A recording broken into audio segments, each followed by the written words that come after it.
listening to the Transformations with Jayne podcast. I'm your host, Jayne Nakata, a New Zealander living her best life in Fukushima, Japan.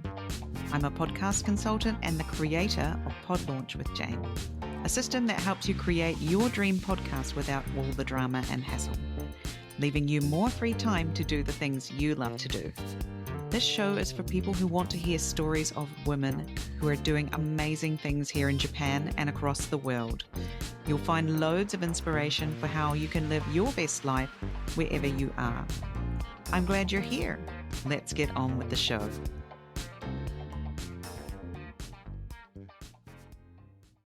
Hi, Jo. Thanks for coming back on the Transformations with Jayne podcast again today. Great to have you.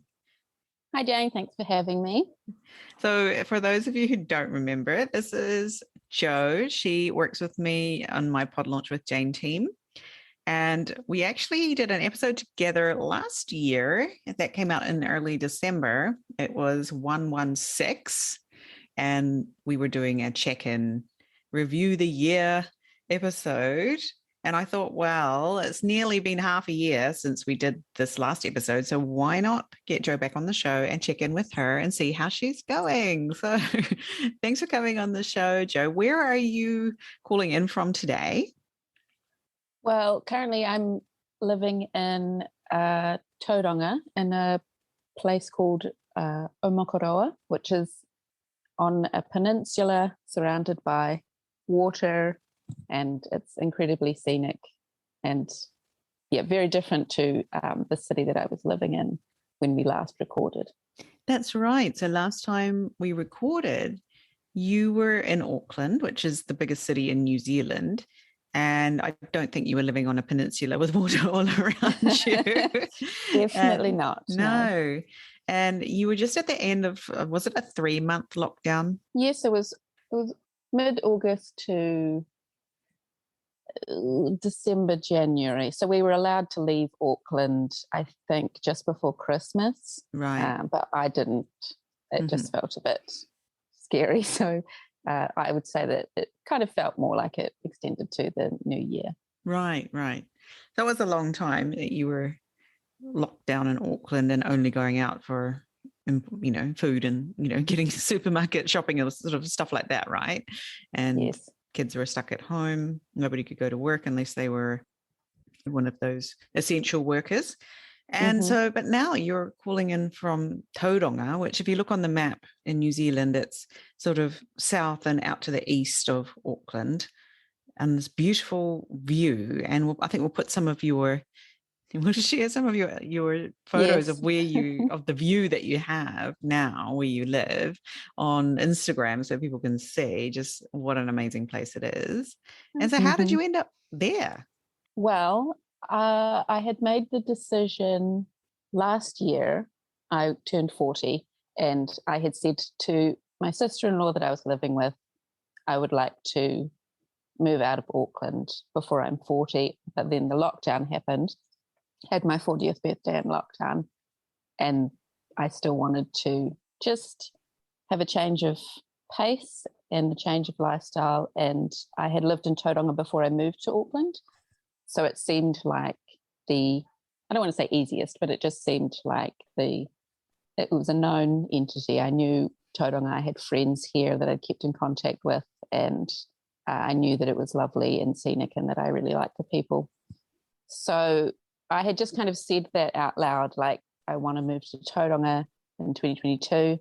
I don't know how it will happen or when it will happen, but probably I think I said at the beginning of 2022, I'm going to start seriously looking for somewhere to live in Tauranga.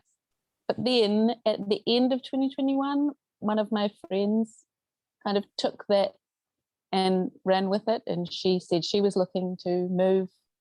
And she asked if I wanted to be her flatmate if she found somewhere suitable. So once again, I just kind of made the decision, and then I didn't actually have to do any of the hard work. So my friend was looking for places. And then my other friend was selling her house, and she had this rental property that she had been living in. And she said, do you want to come live in my house in Omokoroa? So 2 friends kind of did all the heavy lifting for me. Wow. And it just kind of worked out. And it just worked out. in this most amazing, beautiful place. Yes. How great. Yeah. And so that was something that we spoke about initially. I know when you started working with me on Pod Launch, I sort of said to you, what's this leading to for you? Like, where are you heading, Jo? Like, what's on the horizon for you that you want? And that was something that you had told me. And I remember this, that you told me something about, I see myself working on my computer with a view of the sea, or a water view or something. And it's in somewhere, and not Auckland. It's outside the city, somewhere a little bit more countryside or quiet, with this view of the water. And so check that one off the list. Yes. So if you could go back to yourself at the start of 2021, because I think that's kind of when we started working together, wasn't it? Yeah. She wouldn't have believed you if you go back in time and tell her, hey, by the way, in the future, you get to live in Tauranga with a sea view. Yeah, no, I am trying to remember. So before I started working, because I think I started working with you in March of 2021. Yeah. Around then. So the beginning of 2021, yeah, we were in the middle of kind of less extreme lockdowns than New Zealand, but COVID was still very much a reality, and everything just felt like it was a bit on hold. So there was a pause button on life, it kind of felt like, for everyone, I think. Everyone was just in that holding pattern of, we're waiting for this COVID thing to not go away, but kind of a little bit, maybe subconsciously, just waiting and seeing, and trying to make sure we kind of get through it relatively intact. So yeah, it's so weird to think about that time. But yeah, I don't think I would have. I think I would have definitely not even believed that I would be doing the work that I'm doing now for you with these podcasts. That kind of also came out of nowhere, but it was very fortuitous. But yeah, before I started working for you, I was doing data entry and looking after, childcare, things like that. So yeah, beyond my wildest dreams. Yeah. Basically. Yeah. But, people conspired to help you, right? Yes. Like, if you that's the thing, you didn't have to do this all by yourself. It was just a matter of telling people, I want to move to Tauranga, and look what happened. A bunch of your good friends were like, hey, I want to move to Tauranga too. Oh, I want you to live in my house because that would really help me. And it all worked out. So yeah, the power of just telling people what you want can really set things in motion, and of course taking action on your own as well, but where you can. But yeah, other people are waiting to help you if you let them. Yeah. So talking about what you want to do, I think it's really powerful. And some people like to keep things very close to their chest. It's all a big secret, but there's a lot that can happen. If you had kept it a big secret, potentially you wouldn't be living where you are now, right? I don't think at all. I think I had to at least mentally commit to the idea of it. And then, so that's the first step, I guess, is just saying to yourself, this is what I want. And then, telling other people so that they can keep an ear out, because so many opportunities for things come up every day. And if someone doesn't pop into your head to go, oh, that would be really good for that person, or maybe I should see if they are interested. Sometimes you just hear about stuff and you're like, well, I don't know anyone that wants that or wants to live there or wants that kind of a job. So I think it definitely pays to, talk to people about the changes that you want to make in your life. Yeah, speak it into existence, we call it, in the woo-woo world. Yes. So you said talking about it. And then taking action where you can, right? And it's not just, it's not like that movie, what is it? The Secret, where you say, I want a red Ferrari, and you walk out the front door and there's a red Ferrari waiting for you. That's not how it works. But yeah, it can definitely help. That's for sure. So in this episode today, we wanted to do a little bit of a half-year check-in, because by the time this comes out, it will be the middle of June. So it will have been a good 6 months since we spoke about this back in episode 116. So yeah, let's do that now, Jo. So let's have grab your phone. I'm going to grab mine. And if you're listening, grab your phone and do it with us.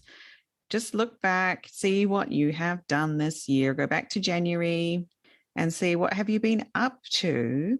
And I was looking through my phone quickly earlier and was like, oh, I've done nothing. That's not true. I haven't done nothing, but I've actually culled a lot of photos from my photo stream. But yeah, I seem to have been to Tokyo a couple of times, and I've done some really fun things. Like I've met up with my clients who are in Tokyo, and they've showed me around and taken me to do things that I would never get to do normally because I just don't know Tokyo because I don't live there, right? I live far away. What else have we got here? Oh, sakura, the cherry blossoms are really beautiful this year. And I actually went to meet the first people that we know who were able to enter Japan on business visas. And I went down to Tokyo and had a meeting with them. And they were actually appeared on my other podcast, which is the Jandals in Japan podcast, where we talk about New Zealand business and Japan and connecting those two through the podcast. So yes, also it looks like my son was very interested in baseball this year. It's all about baseball in our house at the moment. All the conversations are around baseball. And now I know much more things about baseball than I've ever wanted to know. And it's only going to get worse because he's joining a team very soon, which means the whole weekend is going to be taken up with baseball. But if he's happy, then I think that's great because a happy, tired kid who's, done lots of exercises, is a very easy to manage kid, I think. Yes. Yeah, they're happy. They feel satisfied in that. So that's great. And my daughter has taken up violin. That's another thing that's appearing on my phone, which is another thing I never thought I would have a child who would learn to play the violin. And she has been doing it for 6 months now, actually, and can actually play a song now. So we're getting past just the e sounds and into more like, it's an actual song. So it's actually quite good now. So yeah, she's got her first performance coming up in July. She's going to get up on the stage and play the violin. I think that's so brave. So I'm supporting by helping her get the dress and the hairstyle and all the stuff, that you need to stand up on stage and play the violin with. So doing my bit here and taking her to practice. So, that's what's been happening in my first half of the year. How about you, Jo? My Instagram feed is predominantly, so my main personal Instagram feed is predominantly photos of the view. There's an iconic, I wouldn't call it a mountain, but it's called Mount Maunganui. And it's this little, I guess we'll call it a mountain just for argument's sake. It's a mountain on the very end of the tip of the peninsula out here. And it's very iconic and lots of people here do paintings of it. And I can see it out my kitchen window. No, really? You can see Maunganui out the kitchen window? Yeah, across the water. Wow, fantastic. So there's lots of, sunset, sunrise, views of that. And living here, there's a lot of windows in the main living area. So I find myself getting up just as the sun is rising and going to bed quite early, just kind of being more with the rhythms of the sun. So there's a lot of photos of sunrises, sunsets, views from the deck, just photos of the water. And I'm sure everyone that follows me is just like, okay, we get it. Like you can see water. But when you're one-on-one, you're in the moment. It's just beautiful, like the way that the sun shimmers on the water. And it's different every day, right?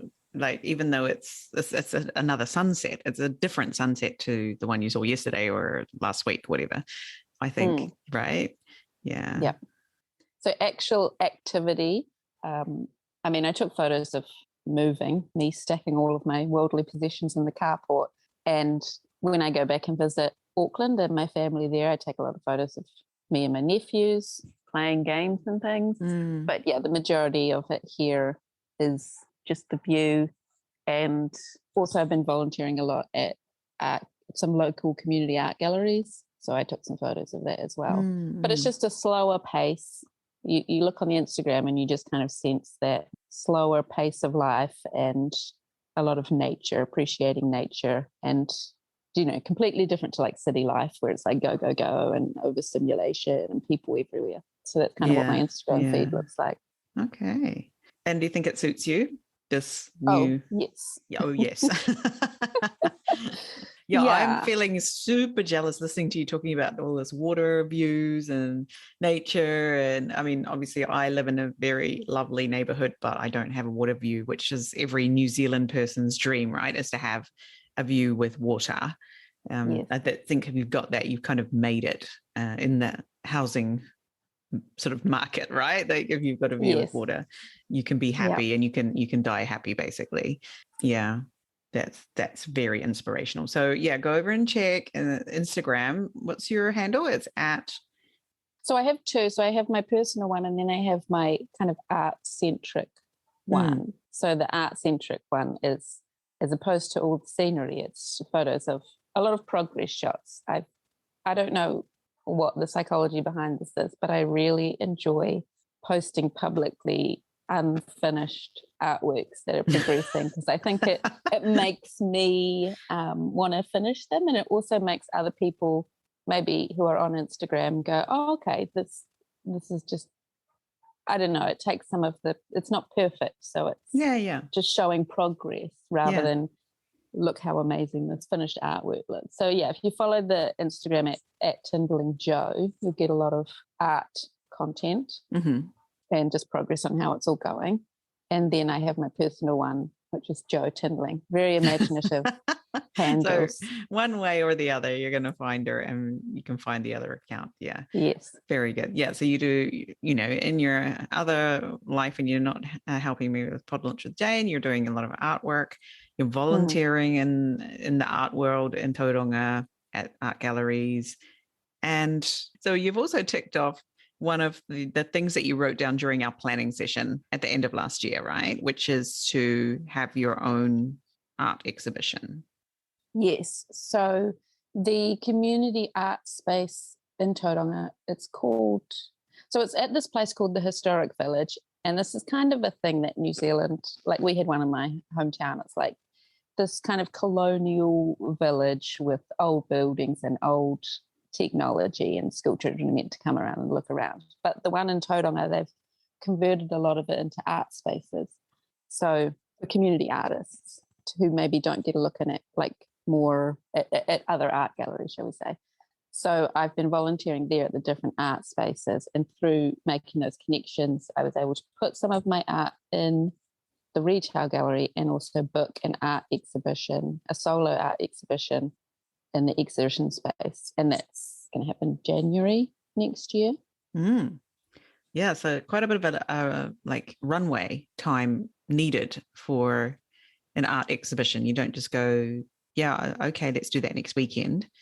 Sort of a bit in advance. So that's a learning, isn't it? But yeah, it's happening. This is your first exhibition? Yeah, first solo one. Right. Okay, awesome. Woohoo. So yay. Check that off from the planning that we did at the end of last year. Anything else on that list that you can check off? Well, I remember when we were writing things down, we've already talked about this, but I did say I wanted to move out of the city and just live in a more, I think I said something like I wanted to be surrounded by scenic beauty, shall we say, that makes you feel good to look at. And I find that quite motivating to do art, to be in surroundings that I find quite aesthetically pleasing. So I think I wrote a lot about that. And there was something there about pottery. I wanted to learn how to do pottery, and the friend that I'm living with here is a potter. So she's in the process of sourcing a potter's wheel. And then when we get that somewhere, probably in a shed on the property, then I'll be able to tick off that whole, learn how to use a potter's wheel. So your flatmate just happens to be a potter? Yep. Oh my God. Yeah. That's so funny. It's all just snapping into place, isn't it? When you write it all down and get sort of clear on it, right? Like, oh, I'd like to do some art. No. I would like to learn pottery. Yeah. And so here, this pottery person has appeared in your life, in your house, and you're going to have your own potter's wheel in the shed. Excellent. And who knows what's going to come of that once you start going down that road. That's very cool. Yeah. So when we did this planning, you hadn't moved. You didn't have this house to choose from. No. It wasn't on the cards. So yeah, now that's checked off as well. That's really awesome. Wow. Anything else? Well, I had written in the planning meeting that I would like to give writing a fictional book a go, just to do it, not for anyone to read it, but just to do it. And this flatmate who's Potter has also written one kind of young adult novel, and she has written other fiction as well, but just hasn't published it yet. So it's not that I think I can, I don't know, steal her powers of writing, but it's just, when you're around people that are prioritizing their creative pursuits. And so in our house as well, in the lounge, we have a table that's primarily for making art on, and there's art supplies and art books. So we've made a very kind of a statement with like the communal living area, whilst still keeping it tidy, and you can sit down and watch movies and stuff. There is a big part of it that is just already set up to make art, to make it as easy as humanly possible, so you don't have to hide away in the room. Or unpack it every time and pack it back up again every time you want to do a few strokes on your painting or whatever. Right. Awesome. Yeah, like you've got this really supportive environment set up now for being creative. So that's not an excuse for not creating anything, right? It's not too hard to get started. Yeah, and great that, you have this person who's just a little bit ahead of you, who's, she's done it once, and she's not like a like New York Times bestseller that you would go, well, like, oh, I'm not going to be able to, emulate that, or I just won't even try.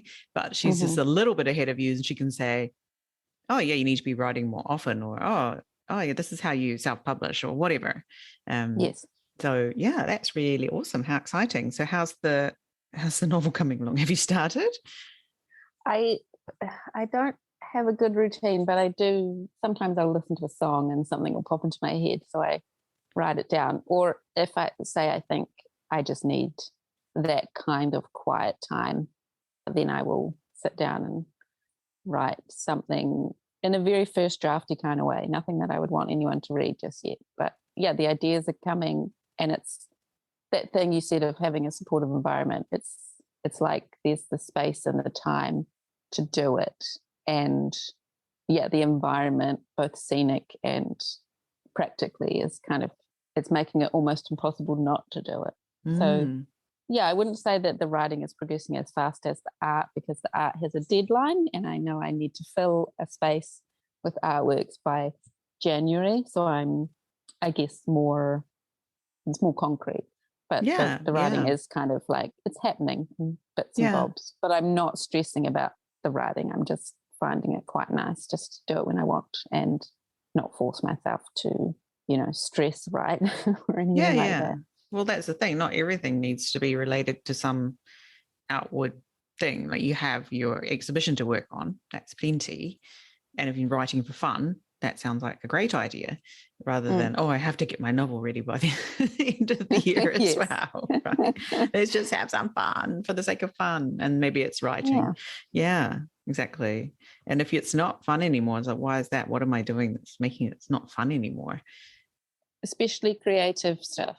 I find with creative stuff, more than, like, if you're saving for a house, that doesn't need to be fun, and you need structure and you need to have a plan. But creative things, for me personally, if it's not, it doesn't have to be fun like a roller coaster or whatever, but if it's stressful and I feel, I don't know what the word is, but when you're just like, this is so bad, I'm so bad at this, like, I don't want that feeling when I do it. I just want to take all, I like doing it more when there's no pressure and just feels like I'm playing, like I'm just playing.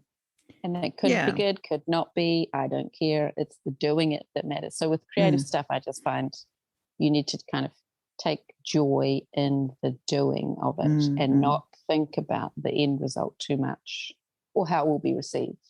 Yeah, good. Yeah, I'm just looking at my list of things I wrote down for that same planning workshop that we did together. And some of them have already happened, like it's got start a Kiwi business podcast. So that felt like a huge project that I didn't know if I could do it, even though I've started a podcast before. I didn't know if I could start a second podcast. What's that all about?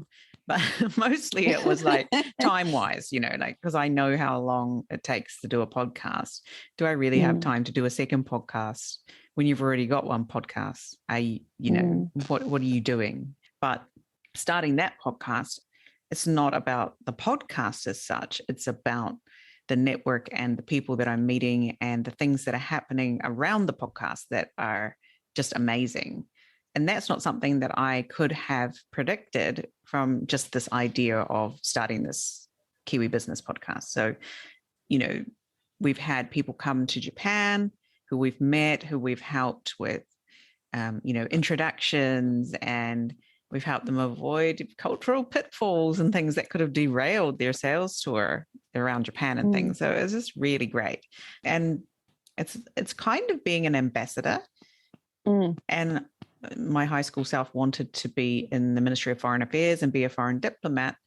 But when I actually found out what that was, I was like, oh, that's not the kind of thing I actually wanted to do. I just thought that's what you did when you were a foreign diplomat. But what I want to do is create a kind of an understanding and a connection between Japan and New Zealand, the two countries that I love in the world and have been my home. So that's how that has panned out. And I hadn't anticipated that from the start point that I had back in November or December when we wrote this down, that I want to start a Kiwi business podcast. It was not a very formed idea at all. So that's the interesting thing, is when you get started with these things, that they morph as you go along, right? And that's okay too. On my list, I also have, I want to go on a trip to Sweden and New Zealand and to a podcasting conference in Arizona. I have not done any of these yet, and we're already halfway through the year. And it's just not looking like it's possible. But it is possible. Like, it's not impossible. It is possible to do these things, but it just doesn't feel like it's the right time. It's not worth the extra trouble to do these things right now. Like, even just getting a flight to New Zealand is quite tricky, and double the price it would have been before COVID. So same for flying to Sweden and Arizona. And so I'm thinking, there are people who need to get to their homes or see their families. I don't need to be traveling to these things just right now. Let's just enjoy what I do have, which, there's so much to explore in Japan that I have not explored because I've been busy flying between New Zealand and Japan and things in the past. So sort of reframing the way I'm looking at Japan and thinking, I haven't been there. Let's make the effort to go and do that now while it's nearby. You know how you never explore your backyard? Yes. And you're always, off doing, visiting somewhere else, and you never explore your backyard. So that Japan has been very much like that.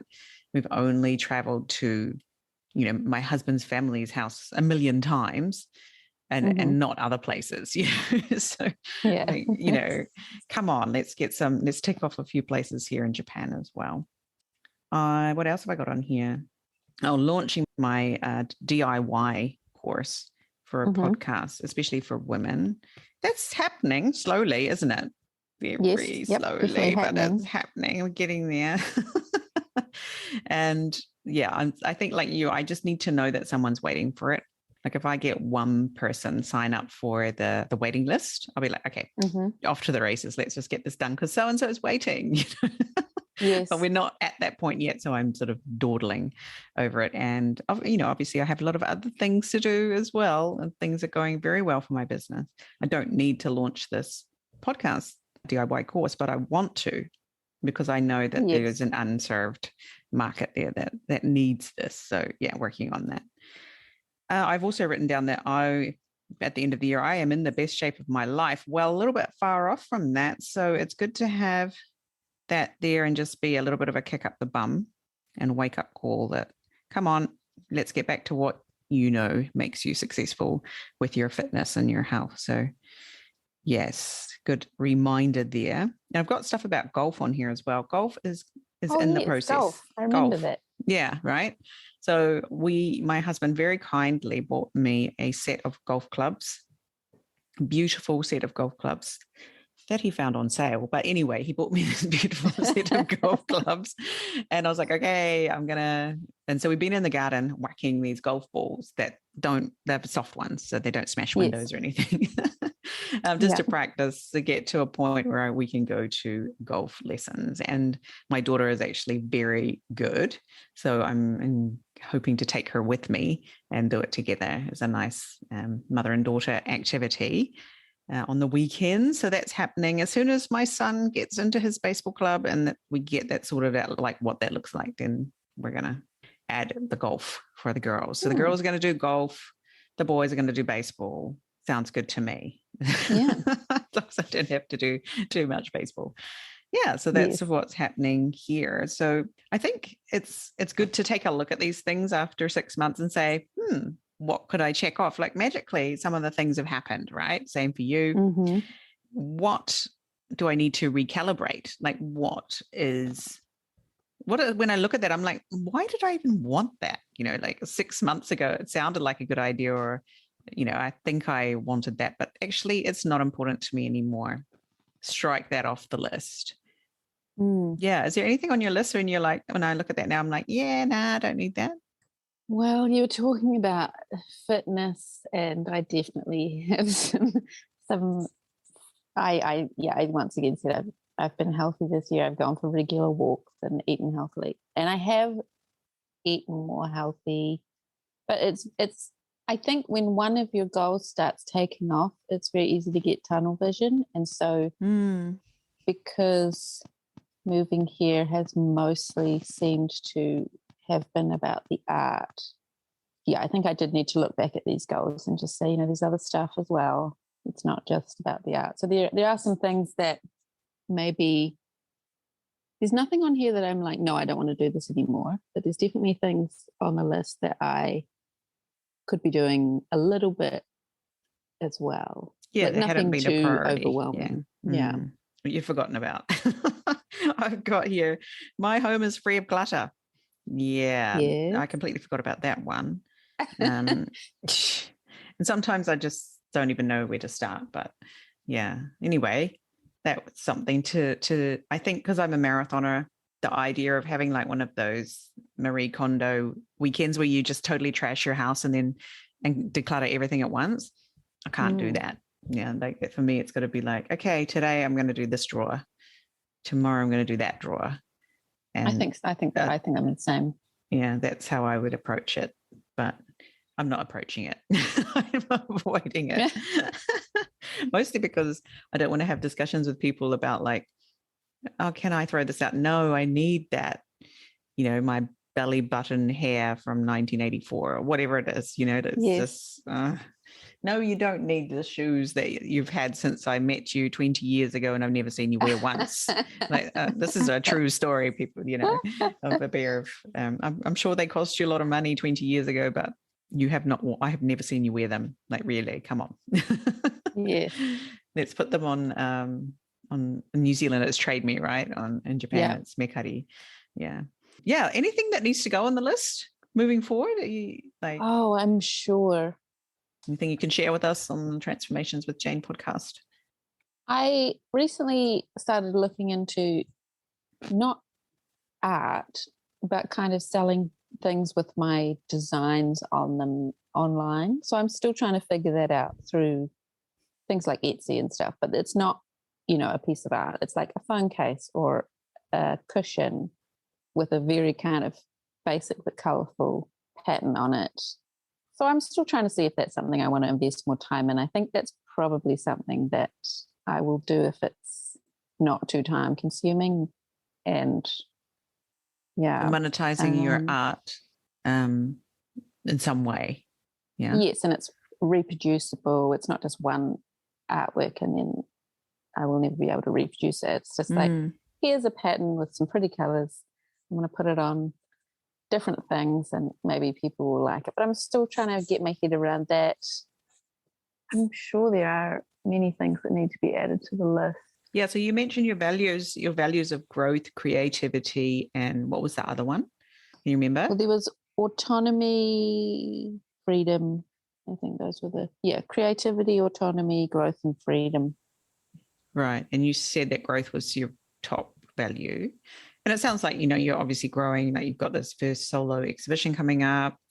Yeah, investigating, monetizing your art. And that brings up a lot of stuff for people as well. Like, who's going to pay me for this? Or, my art's crap or whatever, that sort of thing as well. There's a lot of growth that needs to be done there. Creativity, obviously doing that, like with your art. And then the autonomy thing, right? So doing what you want to do when you want to do it kind of thing. Is that how you view autonomy? Yeah, I view autonomy. So it's the difference between, in my head, being reactive and being proactive. So autonomy to me is like, instead of sitting around and waiting to see what life throws at you and then complaining when it's not what you want, which has been my mind's like, I've done that. Yeah, and I who don't want to hasn't, do that right? anymore. Yeah. So it's the proactivity, it's the autonomy, kind of like agency. So it's not like you get to control your world. It's that regardless of what's happening, you are still able to make decisions about how you, so you I think it's, to do with decision making, not about being controlling, but about making your own decisions for yourself and choosing how you're going to view things, and what kind of attitude you're going to have towards different things. Yeah. Are you going to be overly negative, or try and see the positive, and try and see things you can do to move a little bit further towards what you want, rather than just going, oh, nothing's happening the way I want it to. Yeah, I'm a victim, poor me. Yeah. Yeah, like moving away from that victim mindset. Oh, I can't do anything about this. This is happening to me. This is so horrible. No, I am in control of the things I can be in control of, which is, my attitude, my actions, that sort of thing. Yeah.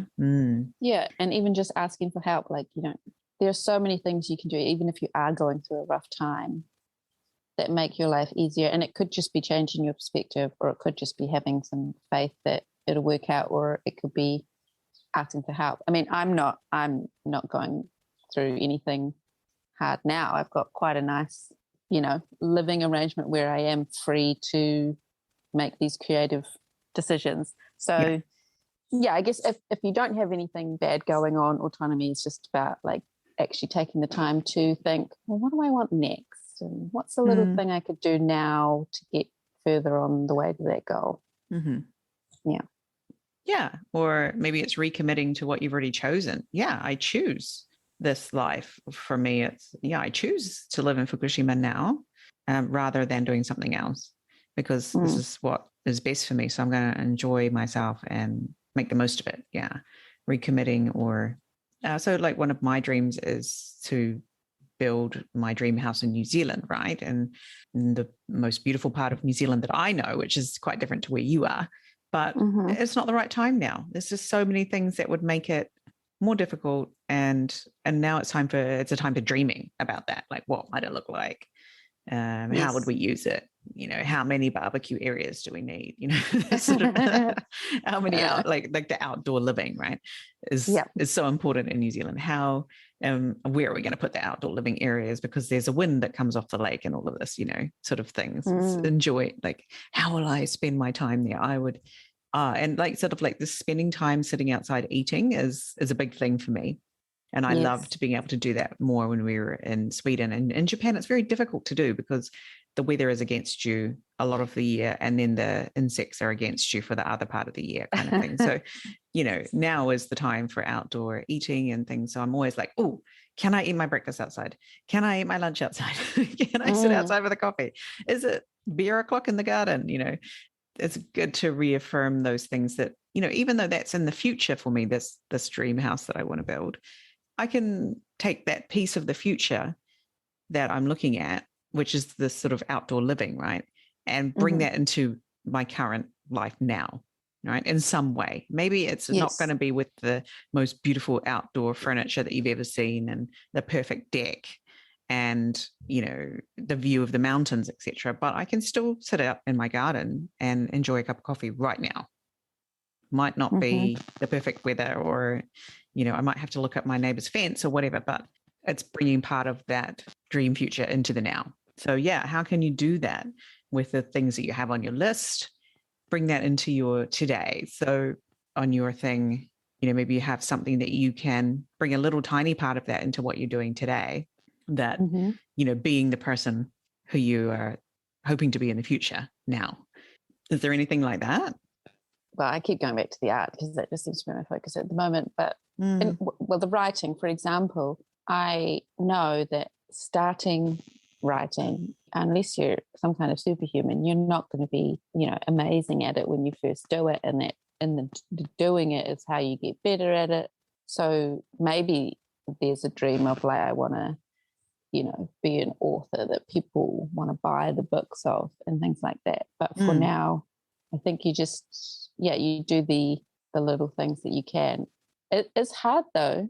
It is hard not to hold that ideal, because, in the past, my thing was always like, well, if I'm not good at it straight away, I'm not going to do it. Okay. Which is a horrible defeatist I'm not a best-selling author right out of the blocks. And this is not for me. Yeah. But like you're writing and you're like, oh, this is so bad. And you're like, why am I doing this? And you're right, like, and doing art and even just non-creative things. If you're being the critic while you're doing it, it's not going to work. You have to play and enjoy the process. And if you find that writing isn't for you because you absolutely hate the process of shutting yourself away and saying no to things because you have to write, then you've learned something valuable, and then you're not going to always go, but if I could have done this, because you'll be like, actually, I tried it and the process of doing it wasn't for me. So I've just kind of got the mentality of like, you bring these things a little bit into your life, you figure out if it's actually even something you want to do, like the foreign diplomat thing you were talking about. Yeah. It's this ideal, and it's not even a realistic view of what the job entails. But if you never find that out, you're always going to have that kind of regret.